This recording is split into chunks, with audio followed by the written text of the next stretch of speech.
Manipur ke hanba neuro patients ke amatangairaba specialized hospital neuro emergency trauma net multi speciality hospital singjai mathak tongtham likai da handuk chare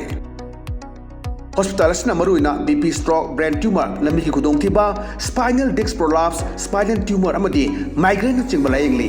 hospital asida neuro ki layeng bar changba afaba makhal ki khusu khulai amadi machine marang kai de lei masina kokal mari lenaba tongan tonba makhal ki anaba sing ningthina layengli lamdam masida neurosurgeon yamna tangariba maramna chingmadi arapa mafumdagi lakpa anabasi neurosurgeon unanaba honabada awaba kya mayongdari masida sunatna matam tintana anaba layengna maram oraga khudong thiba kya su mayongdari masi punamakdagi kharado orabusu kananaba Dr. Parkinson Singh MCS Neurosurgery AIMS New Delhi na masamaki hospital asida pung kunmari leituna anaba sing layengli hospital asida ataba mamalda layeng batanatana OPD general amadi ICU beds operation medicine x-ray amadi lab ka mai lena basnasu ataba mamalda phangalli ngasi magdenshin biro amadi kudong saba singa silobiyo hena ku bamrol di damak hospital asigi telephone number 7005534166 natraga 8974572154 da pau phabirak biyagani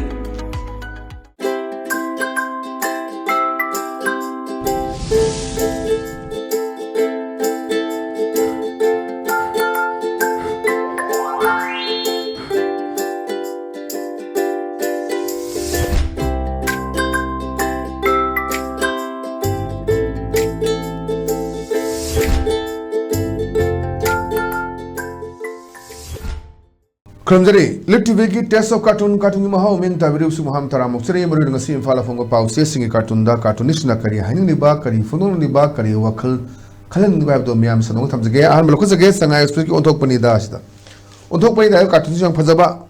doctor ga patient party ga wari chana bagi sinam ni ale da doctor da hospital thenga doi ne lambi sida hospital lambi da nurse yaure doctor su leire ada patient party ki yaure ada doctor sinam ni khura ana aba kamai tore खर फरबो one हंगक पनेबा अदा कमाई खुरास ने कमाई पाकुम बेकेदा सारना test तो हाइबा ma'am दु तोबल लोइदिंगैदा diarrhoea तौरगा पिसकारी दासनी हेबा नाम मिंग ओलगा मथादा काखरे हयें सुराने ना याम नोंनिंगबा फागिने खोइगिदा मणिपुर दा खोइ मैम जनी टेस्ट लोय तो होंदोइने डॉक्टर से अखंग मकामुनबदी होय टेस्ट तौबद लोय खंगदोइने थबाक की करेगी लंग्स की किडनी की लीवर की मैम का man layong su tawkan sini kai da tap ha bangam bodo madu ngamba doctor su lei adum ngam su lei test ajum koi da adum test yam da ka oi ba sumju sumba aduga test adum sa sang su yo ba de test mayam to hoi da sana test to hai mayam no to bol lui ding da diarrhea to raga peskari da sini hai ba ming olaga nam phanga ga ni matha da ka kra hayeng sora ne na sa ana ba phara ba hai kan da test to ring du da khoi diarrhea to sulaga लेगिदबगी वारीनी अदुना स्वाइसदा doctor आई बसु लई अदुगा हाइबा वाट पसु लई स्वाइसदा लाइना अलुबनी हार कांदा मपालम चलुर कांदा दुम गुली म चारगा फगिबगी वारी मयाम लई सोमना कना तुंगानबा रोंग ट्रीटमेंट तौदना सोकिबा मयाम सु लेतब नते अनि कयाम सो फब लई मपान चलु कांदा ए सिदी नुई मणिपुर डॉक्टर XYZ तु तानरगा याद्रा नुई सिदा लाई पिसा तिंगद्रा अरे मतम मांगद्रा ना हारक पसु यावेदना डॉक्टर की प्रोफेशन सी यामना मरुइबा और नखोइना हाइबदो डॉक्टर से सेकेंड टू गोल इसोर के मथंग लेबनी होय अदुमकपु डॉक्टर ने हेक्ता मागी पुसी कनबा ngamni ngam हाइबा ngamde अदु बाबू डॉक्टर की मेडिकल की प्रोफेशन दे लेबसन मु खितंग स्माइल ओइबा स्माइली ओइबा अदु खितंग इंग तप्पा सौगंदबा सुमसे मैमनी अदुना खोई हजिक मैमना हाइदरबनी एनी हॉस्पिटल सिंगसिदी लोइनमक से खोई नो एंग्री जोन ना सावे यादबा नो एंग्री जोन उथोपा खोई तोंगा तोन बेस सुंता फ्री जोन उथोपियो अदु तोबियो हाइबा मैम बायना खोई हॉस्पिटल सिंग हाइ तारे को प्राइवेट आइगरा गवर्नमेंट की लेरिबा हॉस्पिटल सिंग दा खोई नो एंग्री जोन ना थारगा थेपनमु याम फरबनेना खल्ली याम फजबा सिगी पोसिन दुना असाउ सिने मंगन बाहाइ तारे और नासे हिदा का पसुंगाइरे साउन का परे सरान तोन का पा मैम तौदुनी और लेरिबा नर्सिंग सु मंगाइरे सरकार की हॉस्पिटल से रोइबिनी युमदगी सौ लांगनरगा लाकांददी सुनागने पेशेंट पार्टी का ओनसनर खनादोनी अरेगी चाइसिंग थोंगरगा नंगबय नंगदबय तोनम खुद कसे अखोइगी मरोइ मनम कनो मनम हिजांग नापि पाइरबि मनम लागागा लाकपसु यारिबनी अरे सरकार की ने तौगरे तौरोइरा कोई तोलो फंगदो लेरबनेना private hospital sina mu mayam se mu ekta kogna seba se tagatna tauba aduna mu pesa mu helibani auna ji ama boire medical ki profession le rega dikitang ing tappa miyam khanba kathokpa amagalo ne yamna matamum da di doctor sing si ngalinge khuna pi matam da lekai ki doctor am le se ahing nungai buiro chatlaga kaurubuda hogalaga anum laknerami hayuti adugi humdu legedre hasina doctor ki manakta visit sat toguni khoi khudang paitang paiba thenge thengna sat yengni stethoscope thar yengani adu yare toroga dun hana lode with advance magi mi thadu le ni pa chawnga adigi specialist ka toroga na pa cha tru bising ma ga yoba mayam yori bani hoi mana tawjirak pa ahing tumdana kanna honara ko ijarak pani tobyu loba yai ka so adu ya phajana koi layeng ba chathabadu pambage pamba phongdokpa yamna fajaba wan to leba cartoon ne thamjage mathang le isna koi sana leba ki loire dana aduni loire dana sada koi ki MLA se sina hanjan haibuduni elected ni MLA di haro elected ni ha kanda adum solo haibudo koi sakar semane na sem da du matang ne pukhale je ade da man haire handakti soi roi khura haibane ba ade da amma sina hai ibugo dhap poktok tonuda nagun khanglaba ngaktane na ajibo si ngarang degi khoi parliament ki session hogre Manipur gi issue puthokte haidana khabar da inaba ko to mayam yaure aduna lakliba tang trom do sidadi president lunsil loido ni tang tran thida duna madi mamang sakar ama semogodabadi semog da kana mu pia sangdok tu ni the house di dissolve to la to ba ain gi mayam ba lovol aduga magi no pros and con mayam se legre aduna mayam paneri si February trom di mamang dadi Manipur da dum popular government ama leini sini adusna kanda ngara muchura sambada popular government pamdi koi nagagi political issue akoi gi kuki gi political issue pura dugi oroshin pura kada bani kai mayam se tawnari election wari ngarang se mu Amit Shah ga koi kuki ge mele mayam du unani tawdu unadre ngasi lakni hade adu Amit Shah du aduga koi sam chatto ni duda Manipur kuki mele sing unaba unadra du sorry yan dadri bhab tadri na dum haina mafam su lai da dani khura handakti soi sharure da na haibane ba aduda ibungo dhap pangtau tonuda nagun khanglaba ngaktani na yam phajaba wan thole ba cartoon ne thamjage mathang da leisna khoi pongna phomgi balohe to ne balohe se yengbiu khulai parga loi leire khoi khoina haje budo kuki narco terrorist saije mayam dagi burma dagi lakko mayam toroka Manipur si yengchin binaba leitre adum chingma se lambi thoki godong cha tawa mayam leibsina moina changaga pharoga la khulai parga se nampu da tawna popi je tha dum toiba ne haji tamei ga police station do leiti khulai am da pai de chei ngakte ni police station leido amu khulai do lakhini haidana lakhraga di dosa ta ne adana moi do khulai pai de chei gidani ad chingma da di kara khanna ba chaina ba kai su pang thokte baga tawba di yam lu na sidagi mayam se kathela cho leidana du problem nu leitamni na manung hanjin ba leiba police station si di chekok pai ga dum leibani tani di pulap nagagi la lobu mayam la akanda munbi ba khotbi ba tawena sing da di am to pai bo thenga ti akona chalu kana tameda adai de leibu ne ba moi wari chanda bane narco terrorist kambu se kama hai ganda hai Manipur da popi thaba sum thing leredi khoi chakhol roi mafam amada yeng la sirana yam phajaba idea concept se avne koi Manipur da jiksi Manipur da irang thoki ju popi thaba waron drugs thaba forest reserve kana bo honaba refugee sing tathok na bo honaba illegal immigration tathok na bo honaba madani aris dei damu border khaba yani yaro na di border si hanjan border fencing ni kakpa yawri mi do aida khoi gi ancestral kainer ani khonner ani aduna bab tamina ba phai tungida hayeng ai gi mapa je phajana khau dar de ba ko hayeng tung da khanani hajik si mungai masim naw nusi na poropodo chawra ka na mai nipi yung kai panara kan de leinara kan da di dum yen thong nei doni maduda henjel legi hanjan de ga na khana ba su yaribni ai thangna na lei do kong na da ba yaribni to khroba masim naw da bu tong beri mayam de ima mata de graba mata de tarak podo mot mane drim ne ba ana su masim leini aduna sai sida na tungi yenga kan da hajik nga ka khanda ba tungi mirol ni ngasi gi mirol khoi leire sina sei chama punji ba gai di pang thaja dre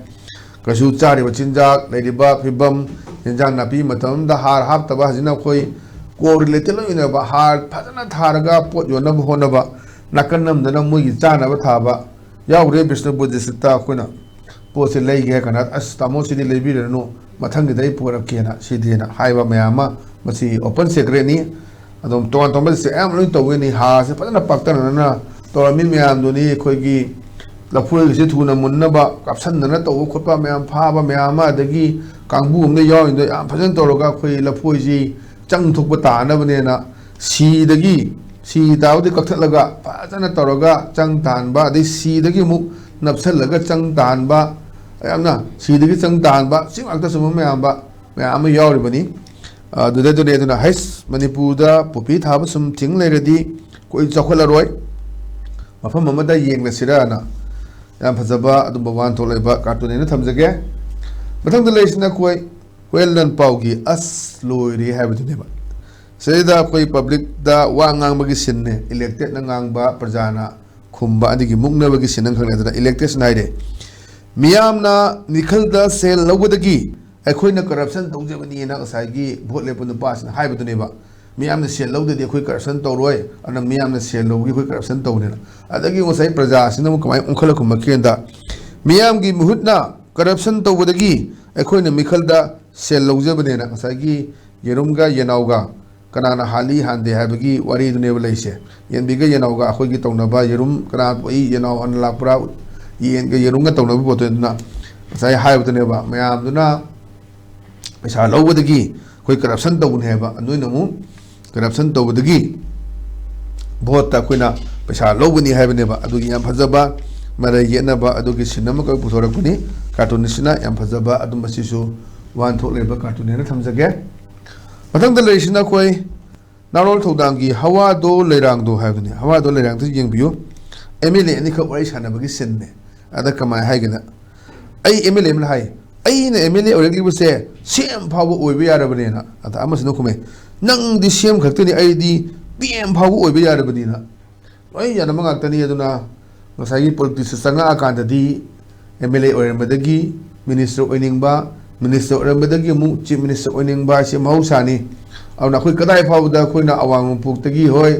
Manmohan Singh असमगी prime minister ओइबा अदगी तोंगान तोनबा खोइ north east अदुम मफम नेदना खोइ सी कमाइन ओइबे याबगे खोइ मणिपुर की politician Singh से कई ओइबे याबगे ना आदा खोइ parliament दा चलगा खोइ उइरगा लेरगा अदगी खंबा थोबिगी सेरेंग इरा थोरकी हैबा मयामा खोइ तागरे और नगसाई loan ngamdaba ngangthokpa ngamdaba adagi खोइ इरसु चेद इरगा पाथोबगुम्बा जीरो अवार्ड पुथोबगुम्बा सु मयाम सिनतना खोइ पान उदबा दुबु हंदकिना फॉरगेट अबाउट खोइ पार्टी वा तोंबा थंगरगांदा ओजा बिमोल गुम्बा तौरेबा मचंग थौना ngamangamba adum sisu daga oi aduni akhoi se aduna khoina chedi yenga paraga tonuba prom tawna ta baisa noi baisa gi thamoi da fauzi hekta haiba ngamba adu sujam daga oibani adu potu da adu aina MLA ori tibse sem phabo oibe yari bani haibani amasina mu nang di sem khaktani aidi PM phabo oibe yari bani na asajau anigi adugumba kanoni aduna hajiksi yamna mayam gi prajana yare na khalliba electricity si Pragyan करीगिनो पामुक्ति से मखोइबु हुल्लगा ngangi करीगिनो अखोइना vote अमा लेपकांदा any केंद्र अमदा मी मरी लेपे निंगो vote लिसिंग तरा लेरे निंगो लिसिंग तरुक तुना फंगना काग्रे वारी बुनी येंथोंना मतमदा लेमहुरिबा लिसिंग मरी दो अदुना से मासी यादि हाइदुने अदुना पॉलिटिक्स के से यामना डेमोक्रेसी सी कइनो खोइ समदोक पदका ओइ अदु तोबा फेडरल स्ट्रक्चर लाक पदका ओइ काइन तोन तोबा एक्सपर्ट्स इन मोड पीबा खोटपा मैम से लई अरने सजैदा खोइ सुम असाजाउ मैमा आइना ngasi MLA रेसे सेमबा ओयारबनि हाइबा आइना ओइरेसिदि प्राइम मिनिस्टर ओइबा यारनि हाइबा सुगुमबगी येतनबगी उटपा अदुमबा याम फजबा वान थोलेबा कार्टून ने थमजगे मथंग द लेरिसना खोइ पीपल्स क्रॉनिकल गी थर्सडे थिएटर इज अदनि थर्सडे थिएटर इज द मागी ऑफिशियल लेरे माई पीए लेरे अददा पीएस न हाइबनि they demanded that even though there is no cash in the account or funds account da paisa su leitraba funds su leitraba se kai hagada to prepare the bill and submit the account tomorrow bill semo duga submit to account da hayeng to godam ni hairi sin sinebaduna hajiksi mayam sini koi PR se da loina ma te koi gi basa patharaga leire MLA kaksing gi MLA labi semgena governor da hajaru bada yarakti na tawduna mayam social media दे कई तौगे ma'am दुनी अदुना फंजु लेते case लेते account दा दुगा bill submit तो दुगा हाइमक सबमिट तो अकाउंट हापु हाइन मैम सी गी फिल्म मखंग सागी PA सिनेमा ऑफिसर से तंबा अदुम्बा यान फजबा कार्टून ने थमजगे अन ngasi gi adumba Elite TV gi Taste of Cartoon gi mahau matang soidra sinjere meng ta video sing bo makana khurum jabolona na kaine na biya thani jeri pinebes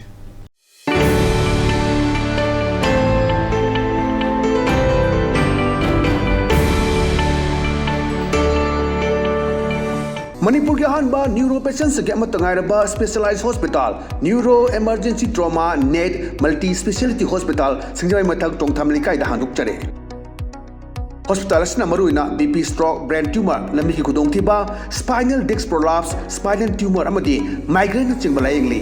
hospital असदा neuro की लायंगबा चंगबा अफबो मखल की खुसु खुलाई अमदी machine Marang काइदे लई मशीना Coke मरी लेनबा तोंगान तोंबा मखल की अनाबा सिंग निंगथिना लायंगली लमदम मसिदा neuro surgeon यामना तांगलिबा मरमना चिंगमदी अरापा मफमदगी Lakpa अनाबसी neuro surgeon उननबा होनबदा अवाबा कया मायोंगदरी मसिदा सुनतना मतम थिंथना अनाबा लायंगना मरम ओरगा खुदोंथिबा कया सुमायोंगदरी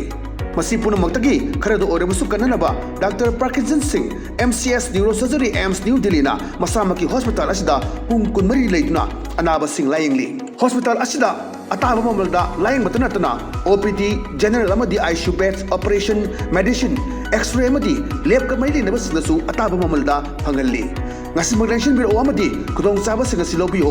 hena kubam rol gidamag hospital asigi telephone number 7005534166 natraga 8974572154 da pau phabirak yagani